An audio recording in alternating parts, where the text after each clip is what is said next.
going to conquer and we're going to take some. Is that understood? Yes, sir. That's what we're going to do, sweetheart. We are going to go and get some.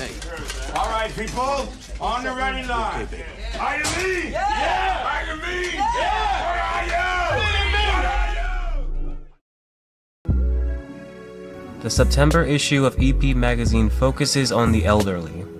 Read the current issue and past archived issues for free at www.epmagazine.com.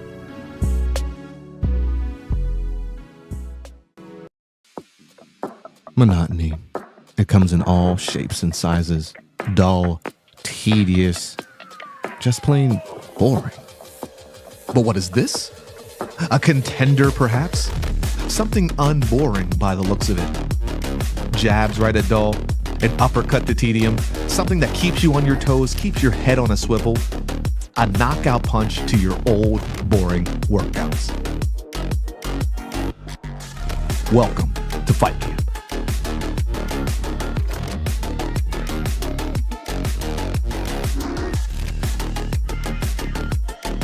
Oscar Mike Radio is a proud podcast partner of REITs Across America Radio, heard every Thursday at 11 a.m. and Sunday at 8 a.m. Eastern. They're also big supporters of the nonprofit I Got Your Six, Two Lives at Once. And with every REIT you sponsor through Oscar Mike Radio, $5 goes back to this great organization dedicated to making a difference in the lives of veterans, law enforcement, firefighters, and first responders battling PTSD. Two Lives at Once pairs these brave men and women together with dogs rescued from kill shelters. In this way, two lives are saved at the same time by saving each other. Donate now. Go to REITsAcrossAmerica.org/Oscar Mike Radio to help. That's REITsAcrossAmerica.org/Oscar Mike Radio.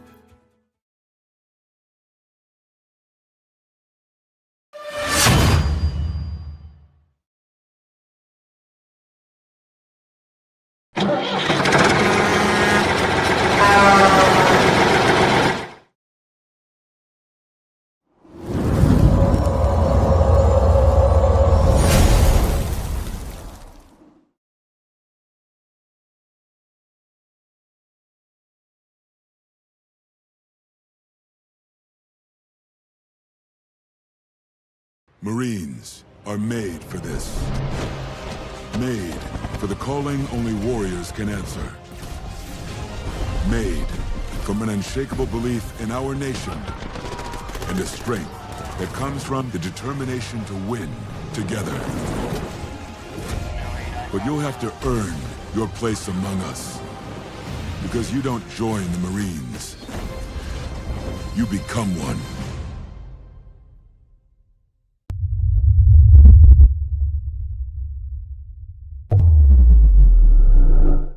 Hello and welcome again to Oscar Mike Radio. My name is Travis, Marine Corps veteran and your host. Oscar Mike Radio is co-produced with Sinister One Productions. What's your podcast doing? I want to thank my sponsors, Joyce Asack of Asack Real Estate and Echo 66 Ranch Designs, and my supporters, Cason Shaving Company, Exceptional Parent Magazine, and Fight Camp. Be your strongest combination. It's my favorite time of year, right up there with Thanksgiving. It's Veterans Day, Marine Corps birthday, and all that good stuff. And I've got double the fun tonight on a very good, and by the way, close to me, ladies and gentlemen. Usually my guests are half a world away or on the West Coast. I don't get a lot of local, guests anymore. I don't know why that is. Just up the road. I am glad to talk with Rae O'Donnell and Jeffrey Riley with VetFest and the Veterans Alliance Resource Group. If I got that wrong, correct me. Oh, Veterans Resource Alliance, excuse me. And you're having a Veterans Fest. You have this Resource Alliance. It's like more good stuff. Welcome to Oscar Mike Radio. I am just excited to learn all about what you all are doing tonight. Yeah, thanks for having us. Appreciate taking the time. Absolutely. So like with, all my shows, my guests come from several different backgrounds. We all served, but everybody's service is different. Who wants to go first and tell me what you did in the military? Ladies first, so go ahead, Rae. Yeah, so I was lucky enough to serve as an MP in the United States Army and left service after transferring over to psychological operations. So, got to travel the world a little bit and, happy to be here. Thanks for having me. Now, Ray, did you ever use your PsyOps training in civilian life at all? I can't tell you that. Wow. Wow. I walked right into that one. That You nicely done. did. Nicely done. Thank Nicely you. done. Thank you. Jeff, what about yourself, sir? I served in the United States Marine Corps for 5 years. I was part of the Presidential Support Program. So I was initially stationed at 8th and I in Washington, D.C., and then transferred over to the White House Communications Agency. What's that like? Because it's you're always on point when you're in uniform, but that's like several levels above like what the typical Marine goes through. What's that like? Yeah, I'll tell you what, it made me who I am today. You take a group of 18 to 21-year-olds and you have the highest VIPs in the world under your protection. And you have to learn how to grow up real quick and make choices and responsibilities on the fly. And it's just a life-changing duty station. It was incredible. Now, are you both from now? Veterans Resource Alliance is in New Hampshire, which is just up the road from me here in Massachusetts, and it truly is the land of the free up there. We'll get into that later. But did you both grow up and join from New Hampshire, or how'd that work? And so I grew up traveling with my dad. He was in the military. So we come from a big military family, settled in New Hampshire, graduated high school in New Hampshire, and went into the military right from high school from New Nice. Hampshire. So, yep. And yourself, Jeff? Yeah, born and raised here in New Hampshire. I grew up in Bedford, and I joined the Marine Corps right after graduation from high school.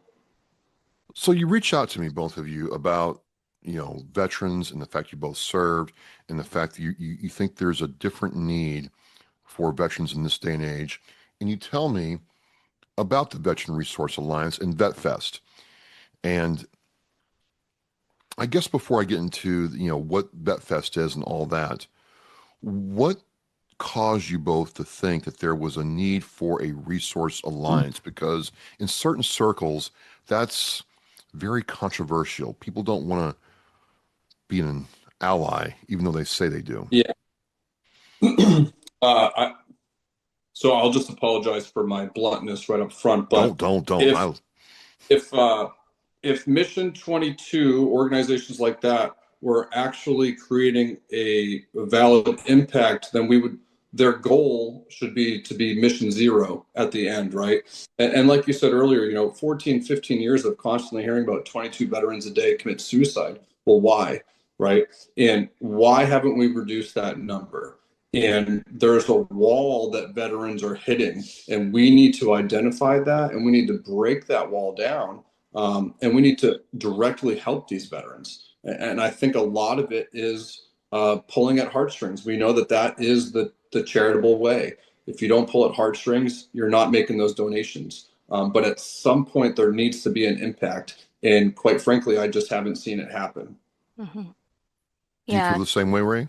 I do, and we were talking about this before we went live. Great example of that is, our grandparents and their parents. During their time when they went to war, the community came together to take care of each other. When they came back from war, the community came together to take care of each other. The message wasn't the institution is full and there's no help out there. It was there is help out there. The help lies within the community. And so Jeff and I are really trying to change the narrative to say the mainstream is wrong. The mainstream of saying there's no help out there, the mainstream of sending that message to say the VA is full, mental health services are full in the mainstream, so there's nowhere to go. We want to change that. We want to say, yes, those institutions are overwhelmed. Yes, they may not be able to get you in, but here's another avenue. And not only is there another avenue, we're going to take you and we're going to give you a warm handoff, and we're not leaving you to leave a voicemail message, to send an email. We're going to be by your side every single step of the way. So, yeah. So one of the things that I understand is people who run nonprofits, no matter what you do or how you do it, it eventually comes down to fundraising. And you're regarded in how much money you raise. And if you're not raising, I think from what I've been exposed to, you got to raise $100,000 a year to be taken seriously. So that is to say that not that you raise less, you're regarded less, but you're not going to get the level of support you need to move stuff forward if you're not raising that kind of money. So there's this real reluctance for anybody in a nonprofit to help anybody else out because they're all trying to get that dollar out of the pie. Do you all find that to be true with veteran nonprofits? Yeah, 100%. And Ray and I have talked about this before. The problem is I think a lot of nonprofits look at it as a competition, right? Okay. Because we're all competing for the same donors, we're all competing for the same sponsors, the same donations, where collectively we could just work together and everyone uses their resources that they've collected from whatever fundraisers or donations they've received and help out more veterans. But like I said, the biggest thing is we look at it as a competition. And to go off your point there, if we're not clearing $100,000 a year in donations or more, we are at the lowest part of the totem pole. I want to ask about another unsavory aspect of this just up front. Not that you all see this, maybe you do, maybe you don't, but just in my experience and line of work that I'm in, nonprofits are a great place to launder money to and from. Mm-hmm. And I look at some 990s and I'm like, these just don't add up. They just don't add up. The amount of money coming in versus the amount of money going out and where it's going doesn't add up. And do you all run across that in your travels, in New Hampshire and other places? I think we're lucky enough to align ourselves with organizations that are stand up. I think, like anything in life, you can create something and make it something, but where it goes depends on what's in your heart. And I think we're lucky enough, particularly with like Salute the Troops Foundation, with the NAM Knights, with some of the other motorcycle organizations. These organizations we align ourselves with because they are true. They walk the line, they talk the talk, they do what's right for the veteran every single time. So I think, are lucky enough that we haven't come in contact with any unsavory nonprofits. Wait. Is it luck though, Ray?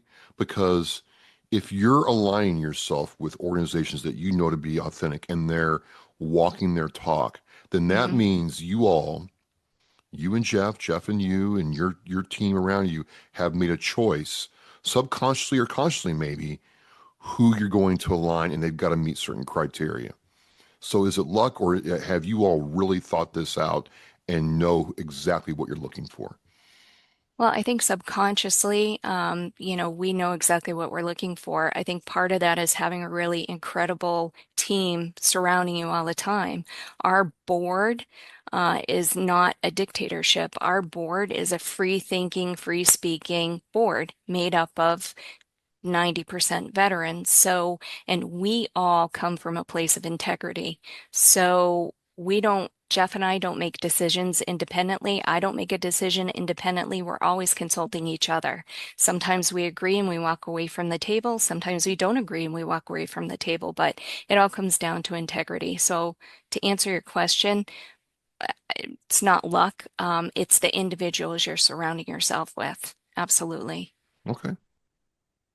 Hey, but listen, so nonprofits, by law are able to keep, I think it's 30 or 33% of all allocated donations for salaries. Do I agree with that? 100% no. And for Salute the Troops, at least for our organization, it's in our bylaws right there. until the day I die or until the day I get voted out. We're 100% volunteer. We have no one on salary. We don't want the money. And I don't want to be aligned with people who don't want to do it because it's their duty to give back to the community. And I think there's a lot of people out there that have it in them to do it, but they don't necessarily know where to start or have the means to get up and going. I was just at the gas station before getting here, and Circle K, you know, they ask you, would you like to donate $1 to the Special Olympics, or do you want to do $1 to this? And I just had this conversation 20 minutes ago. I said, really look into the organization you're donating to, because for that dollar I'm donating, 30% of it is going to the CEO's pocket where they're making $500,000-$600,000 a year. And to answer your question before, my answer is a little different than Ray's. There's organizations out there like Savers. They're similar to a Goodwill up here in New Hampshire. we have a volunteer that hand makes wooden trains every year, and we used to donate those to Toys for Tots. And suddenly one year, all those trains were found at a Savers where they're selling them now. And that money is then going to the CEO of Savers, and they're a nonprofit organization. Toys for Tots is a nonprofit organization. And again, they have such a big name. Everyone thinks they do great things, but in the end, they're not. You know, toys are being thrown away. They're being donated to other organizations for them to profit off of. So there are organizations that I've ran into that I 100% question their ethics behind how they run it. So you all came together and created Veteran Resource Alliance, and you talked about, Ray, how you have these individuals, these groups, these other charities, nonprofits align with yourselves to serve the veteran. Before we continue further, what does a veteran need in New Hampshire? What's the veteran need in New Hampshire like versus, say, Florida? It's very different. For example, Arizona is very different. The weather, all that stuff is different things. But what makes New Hampshire unique for the problem you're trying to solve? Sure. I think housing, number one, is a huge issue. We're weather dependent, so a lot of our veterans struggle that way. Mental health, I think across the board for our veterans. I think the care that's received at the institution, of which I will not name because I will not give it life. There's a lot of broken systems in this state. So I would say those, in my opinion, and in what I do for my personal job, that's our biggest struggle right now. Okay. So Veteran Resource Alliance came together, and you've grown this as a body of people who care about the individuals, men and women who serve their country, regardless of when and how they did it, right? What's been the outlook going into VetFest now that you have this group together, and what you're trying to do with VetFest? The outlook is positive. So there's just over 290 veteran-centric nonprofit organizations here in New Hampshire.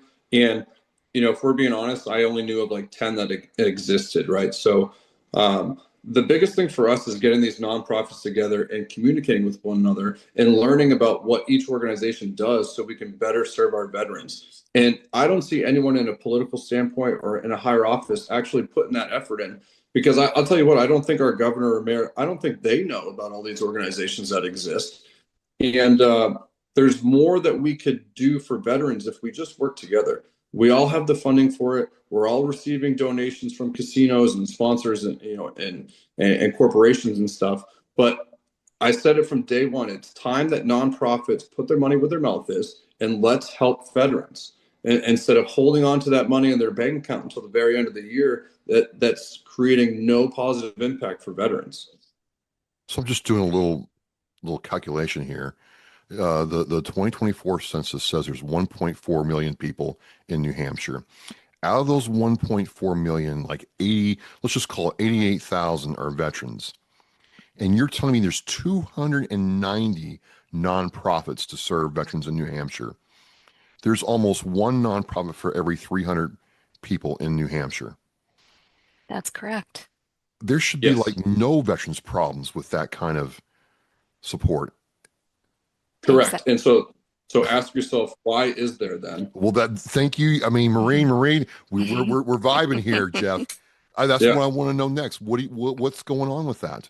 Yeah. It was astounding to see that, to know there's over 290. And a lot of people argue, well, those are the legions and the auxiliaries, and it doesn't matter what they are or who they are, they're out there. And if we don't know about them, our veterans, we're veterans, we don't know about them. Yeah, the community doesn't know about them.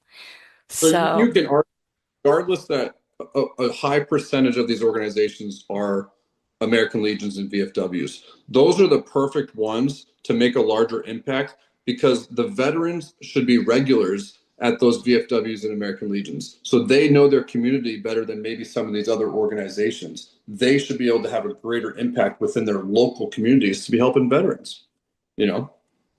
That's my outlook.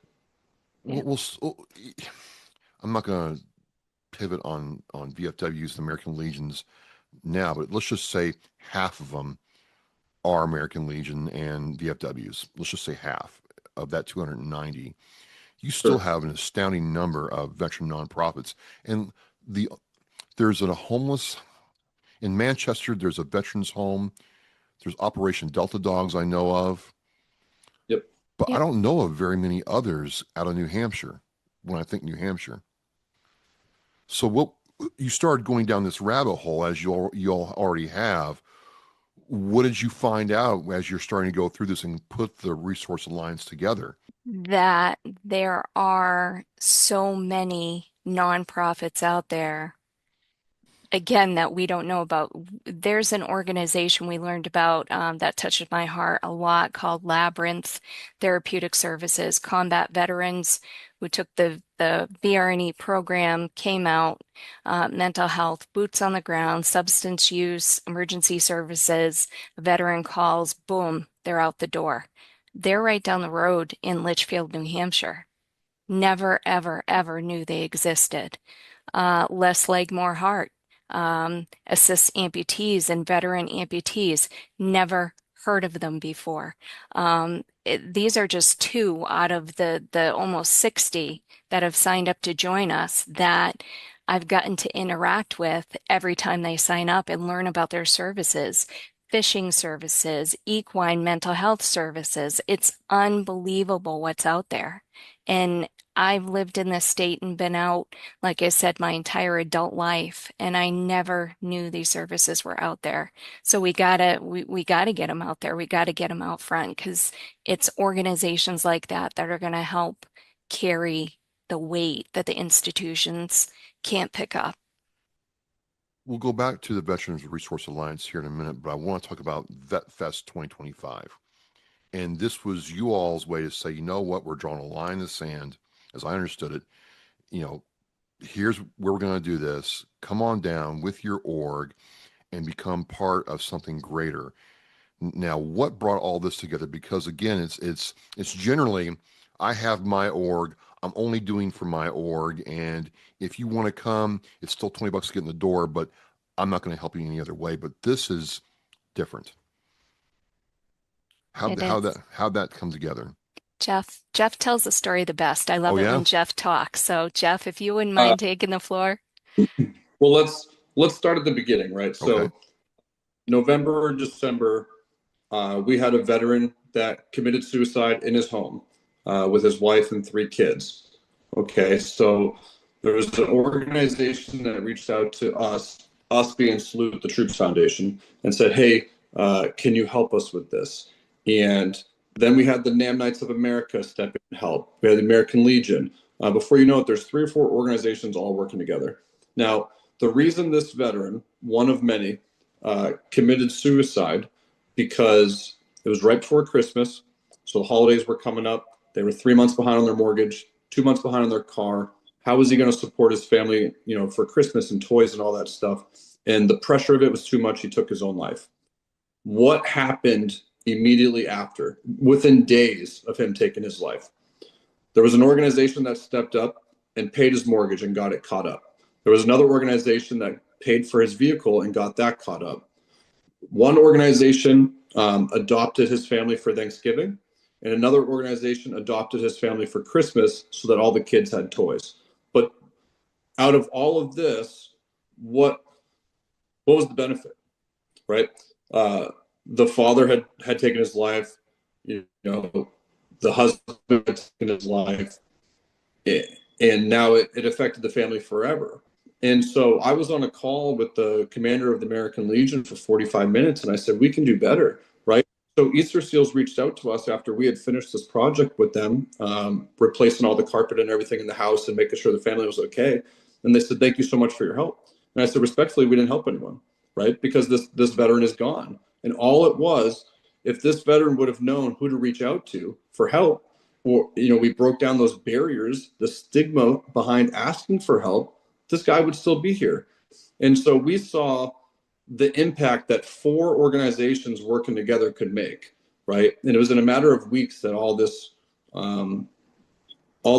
support came into play. And that's kind of how the idea of VetFest came around. If we can get all the veteran nonprofit organizations together under one roof and all work together, eventually we want to do a VetFest summit where the leadership of all these organizations come together and talk. Hey, what did we miss this year, right? Who did we lose because of our failures? And what were the good things that we did accomplish this year? How can we help each other more? What more can we do? And that's what we should be asking ourselves every year. What did we miss and what more can we do to help these people? We'll quickly get that number down to 0 if we all work together. Mm-hmm. We want to talk about VetFest, but isn't that your real goal, to get to 0 and stay at 0? Absolutely. Yeah, absolutely.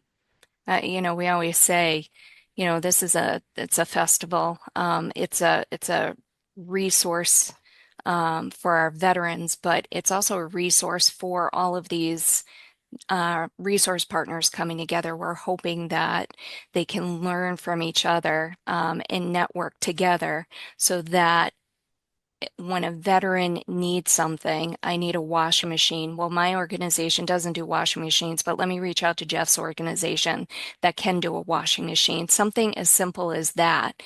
You know, we always talk about veteran suicide. It's always at the forefront. We all know somebody who's taken their life, and that's going to stop. But more than that is we have to uplift and support those who decided not to make that decision and that are trying to navigate life beyond that decision. So it's a multifaceted you know, issue, and we got to fix it. So VetFest is going to happen in November. Give me the details around that. Like, do you have people already signed up to come? What can someone coming in expect? How's the response been? This is really, to me, the meat of the story here. Sure. So we always go back, I'll bring it back to you to tell you this. When we first started talking about VetFest, we were in a Mexican restaurant and there was 4 of us sitting there trying to figure out if this small idea that we had, and I love telling it this way, if this small idea for change that we had, if anybody would even be interested in it. You know, less than 4 months later, we had 40 organizations signed up. You know, we're 3 months less, a little less than 3 months out from the event, and we've got almost 60 resource partners signed up. We've got, you know, organizations like 603 Super Mini who want to bring their Super Minis. We've got adaptive driving services who want to bring their car. You know, we've got a whole kid zone. We have a veteran barber in his shop coming to do free haircuts for veterans. We've got food trucks lined up. We've got the Jason R. Flood Memorial, their pizza stock coming to bring the kids who play in the bands to have live music. So this small idea for change has turned into this huge spark where people are realizing that we need to get back to those grassroots. So we've got over 2,000 people interested in coming. in accordance to our event numbers. We've got, over 500 people who say they're going. Even if you do 2 people times just 60 resource partners, times the Kid Zone, times the Touch-a-Truck, the National Guard. I mean, this thing is the biggest thing this state has ever seen. Yeah, because, don't take this the wrong way. When I think of veterans advocacy, candidly, New Hampshire doesn't come to mind first. It's generally, Texas. It's generally, Tennessee, Florida, those kinds of states. Massachusetts likes to, brag about what we do down here, and that's hit or miss sometimes, but that's a different story. But New Hampshire's not really in the top 10, so to speak. So this is truly like a big step forward. What's your thought going into this? When I say that is, you do all this, you have the people come. What's the outcome that says, what, this is a success? One of the goals we had, right, which will help show if this was successful or not, is we wanted to create a platform that can be used as a general format for other states to use, right? So ideally, we would love to see down the road the Veterans Resource Alliance of Massachusetts, the Veterans Resource Alliance of Maine, Florida. We want people to use this idea and do the same thing in their states. Because if all the nonprofits work together, we're going to have a greater impact. We don't always need to rely on the government to help our own people. So wait a minute, just, Marine math here. Let me see if I can follow along, Jeff. So I'm in, Oklahoma, and, I've got this adaptive driving need for, a sailor who got in a car wreck. I could, go on my little database, do a search, and there's a place in New Hampshire that might be able to help me out. Yeah, 100%.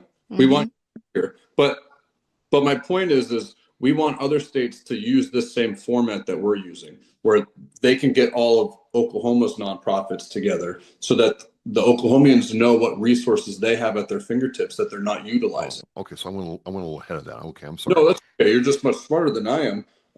But that's kind of the idea. That's what we want to do. But think about it. I have a black dead heart, Jeff, but I'm thinking about it like, what if you had 50 entities like yours?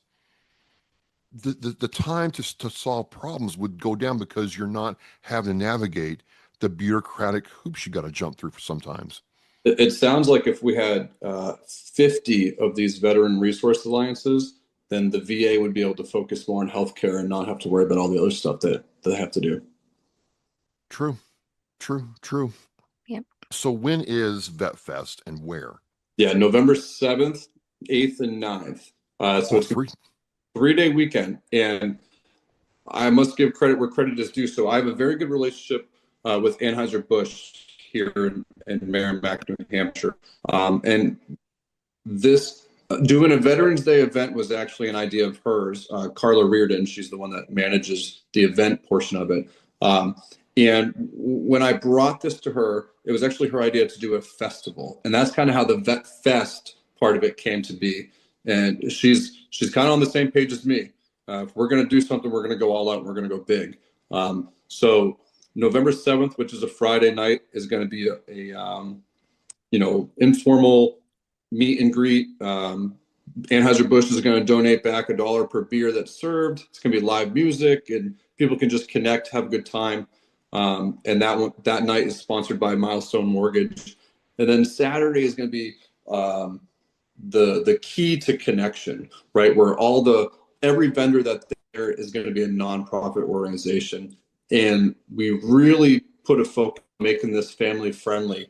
So veterans are more apt to come if they can bring their kids, because we all know veterans have egos and we know that no one thinks that they need help and they don't want to ask for help. So if we can really make it a welcoming place for all, and the kids can interact with their kids and the veterans themselves can talk to these resources, it could change lives. And there's just going to be so many resources and things available there. And then Sunday is going to be the gala. And that's how we'll close out the weekend, cap it with a couple keynote speakers and just have a great time. and the next day, November 10th, we'll celebrate the Marine Corps. 250 years, baby. 250 years. November 11th, we'll celebrate Veterans Day. November 12th, we'll start planning for VetFest 2. Yep. Nice. Definitely hope to get up there, and well, not hope. Hope's not a course of action. So let's rephrase that. I'm going to get up there and check all this out. Very happy to see this come to fruition. You've all worked hard on this. Fast forward, in a perfect world, we have 50 of these entities helping each other out, and the VA is able to really scale back and focus. And I'm curious what you think about this, because everything I read says, look, the Vietnam era veterans are passing on at a faster rate than the World War II veterans did. There's going to come a point where there's not that many veterans in this country anymore, and I'm kind of curious what happens then. I don't have my crystal ball really focused, but I am wondering how that's going to look. Hopefully, if 50 of us, not even hopefully, when 50 of us like us come together all across the country, then it'll be stories about how it used to be and how it is now, that there is no more Mission 22s. There is no more trying to end veteran suicide. There is no more homelessness. There is no more people struggling trying to find mental health access. There's no more taking your life is going to benefit you or benefit your family. It is going to be that you're going to turn here, you're going to turn there, and you're going to turn there. And they're going to use the stories of the struggles that we all went through to get to the point where they are now. That's the goal. Well, you keep saying, back in the community, Rae, and I've talked to more than a couple World War II veterans who told me with a straight face that they got off the train, plane, went to their house. Saturday night they had family dinner, Sunday went to church, and Monday, mom, dad, uncle told them, hey, go here for work. You have a job. That was just the way it was done back then. I'm sure not every veteran had that, but if you served our country during that time, you didn't have to worry about it. You had work and a place to stay. And I agree with you. I would like to see us get back to how we used to do things. Yeah, absolutely. We only have each other. Our system has failed. It's continuing to fail. And if we don't do this now, then when? And if it's not us, then who is it? Then who? Yeah. Well, live free or die. I'm going to close it out with this, Rae. I'm looking at Jeffrey right now, and if that is the embodiment to me of the New Hampshire man, rugged, statuesque. Yeah. Has anyone ever approached you, Jeff, about being the new man on the mountain? No, but we need one. Well, I'm saying if you turn right or left in your profile, yes, Rae, do you see it? I see it. Do you see it? You can't unsee it once you've seen it. You are it, dude. Rae, we got to work that into you all's media kit outreach somehow. This has gone beyond a level. What I'm going to do with this is going to be monumental. Wait till the board hears this. I'm just telling you. Can't wait. I'm telling you, and I'm being for real, because people don't know a lot about New Hampshire, unfortunately. And I love riding my motorcycle through there, going up to Conway. I got scared riding down Mount Washington on my motorcycle, but I've always, if I could handle the cold better, it'd be a nice home, although I'm thinking about it. But I hope to come up there, and I'm coming up there, by the way. Whether you have me or not, I'm coming up there, right?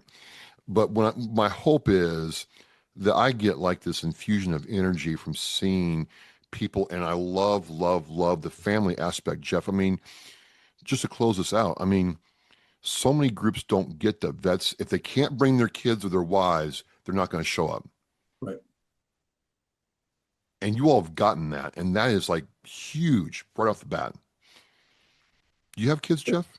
I do. I have. She'll be 2 in October.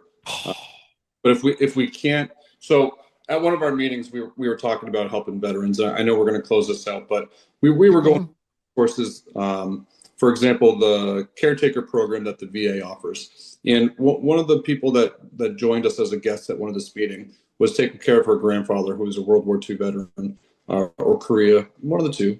Completely different wars, but off the top of my head, I can't remember. And she had no idea that the caretaker program was even a thing, right?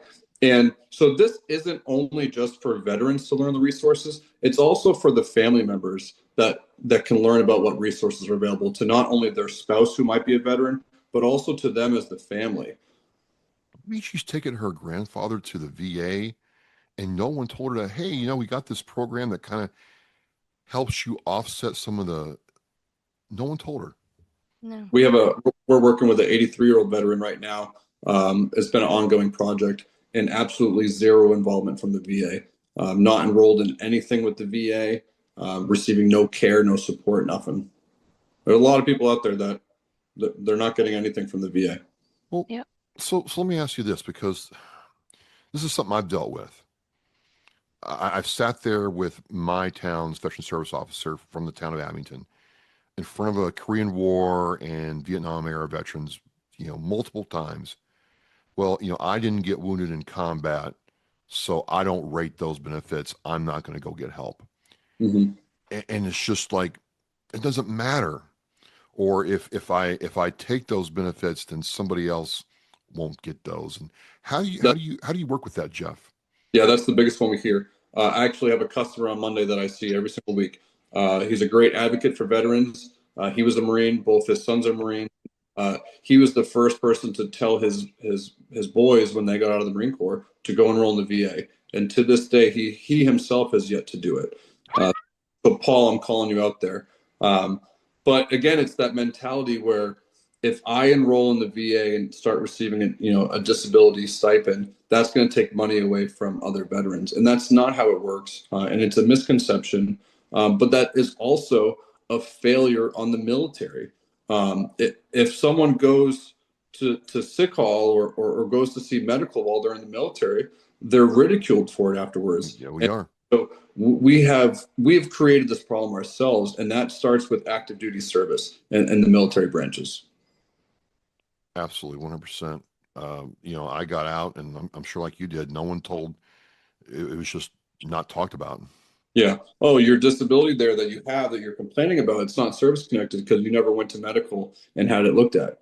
Well, it's because if I did go to medical, I never would have heard the end of it. And I probably would have been hazed for hours and hours and weeks at a time. So that's why I never said anything while in service. Right. And that's what happens all the time. And I see it to this day. Yeah. Well, Rae and Jeff, just thank you so much for taking the time to talk with me and really like opening the doors on a whole new way to do things that's just not done a whole lot. And, it's kind of fitting that in some regards, New Hampshire's leading the way like they did so many years ago. So I just appreciate your time. Look, ladies and gentlemen, I'll have the links to everything about this conversation in the Oscar Radio show post. You can get a hold of Rae and Jeff, get the 411 on what's going on, get the intel, get the comms going. And I don't know, Rae, maybe we'll do some kind of like special drawing where, we vote for Jeff to be like the new man in the mountain.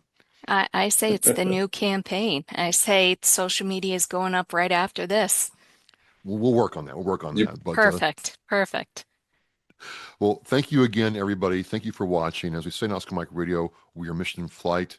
We'll see you next time.